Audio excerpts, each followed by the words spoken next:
So my name is June from Macalester College. And I was in The Hague, the Netherlands, and conducted a research paper titled European Efforts and Development by Analyzing Bilateral and Multilateral Aid. So to briefly explain about the program I went abroad in, is Macalester's own program called Perspectives of Globalization. And a group of students from Macalester, if you've seen the picture, went abroad and studied at LUC, Leiden University College in The Hague, which is an honors college with branched out of Leiden University, a bigger form of university that has both undergrad and grad school. But this is an approach by the Netherlands to provide liberal arts education to Dutch population that is very rare of an idea that still people don't know. So there's only 3 or 4 institutions existing, and this is one of the newer ones that exist. So The Hague is the center of international justice. It's where the ICC, International Criminal Court, and ICJ, International Court of Justice, are located. And a lot of NGOs are also present in the city that is just the center of the globalization issues. So for a month, part of the study abroad program entailed a group of Macalester students to have a seminar in August conducted by an instructor from Macalester College. And we discussed issues surrounding globalization, both in the national level, within the Netherlands, and in a regional level within Europe, and globally applied all over the world. So the issues included Islam in Europe, like the previous research presented, multiculturalism, global justice, global citizenship, etc., and etc.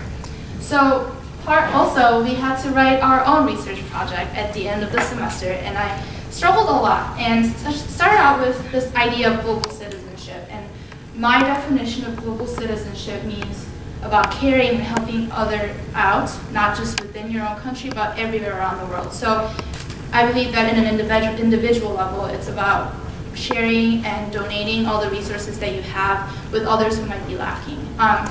So like you see in the Oxfam campaign picture, you give and donate all the things that you don't use to share with people around the world.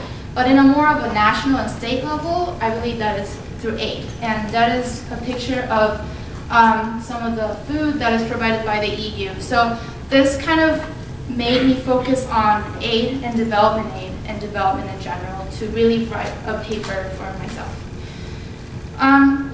But then this motion for aid and development cooperation started to be discouraged with the recent economic crisis and Eurozone crisis in 2008.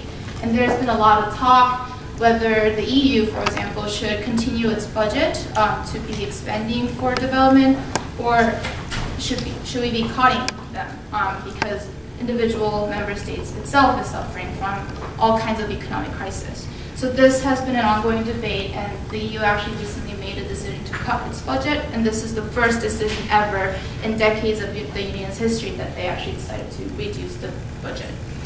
And also what was interesting when I was abroad was that there was a election going on for the new coalition government, and the main issue on the table that they discussed was about the Dutch role in the EU, whether they should be increasing and expanding its role, or should they be stepping back and concern more about its national issues. And I think the result shows that the Netherlands is trying to remain strong in its position, and I think that was very interesting. That added on to my interest in writing this paper.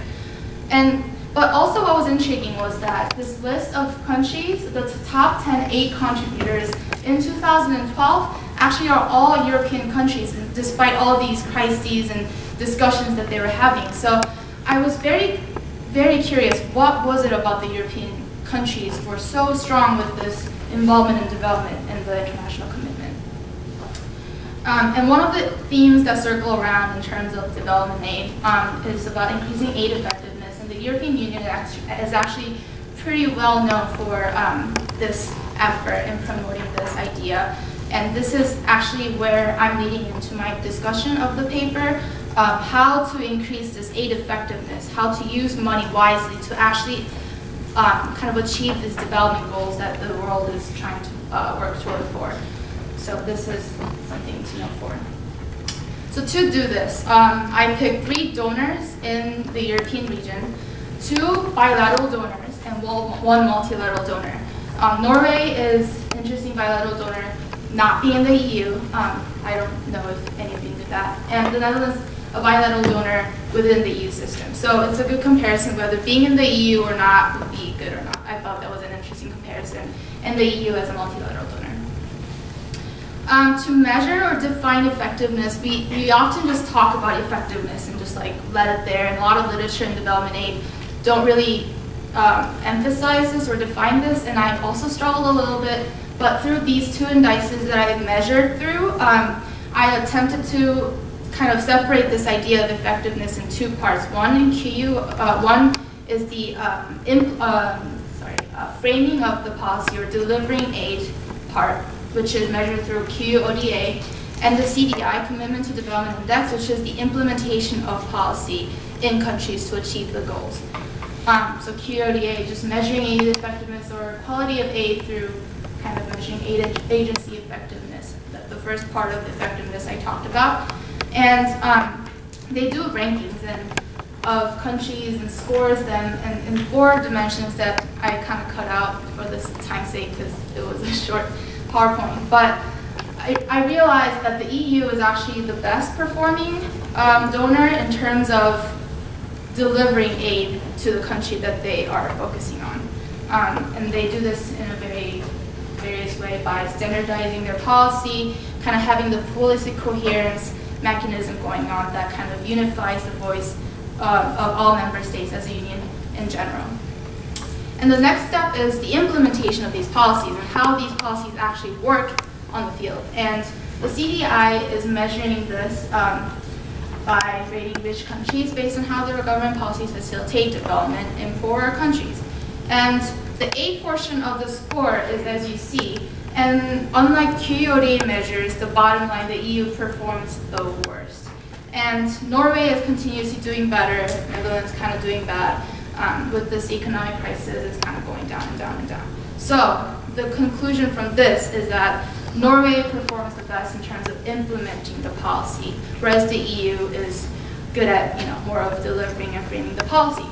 So my conclusion reached that combining the two would be the best solution. It's not about whether bilateral or multilateral aid is better in effectiveness, but it's about how we combine the pros of these two mechanisms to increase effectiveness by having more coherent policy and having flexibility in implementing the policy like Norway does would be the solution to maximizing effectiveness in delivering aid and actually achieving goals that we would like to practice our global citizenship. So hope that makes sense, and that is the conclusion of my paper. So.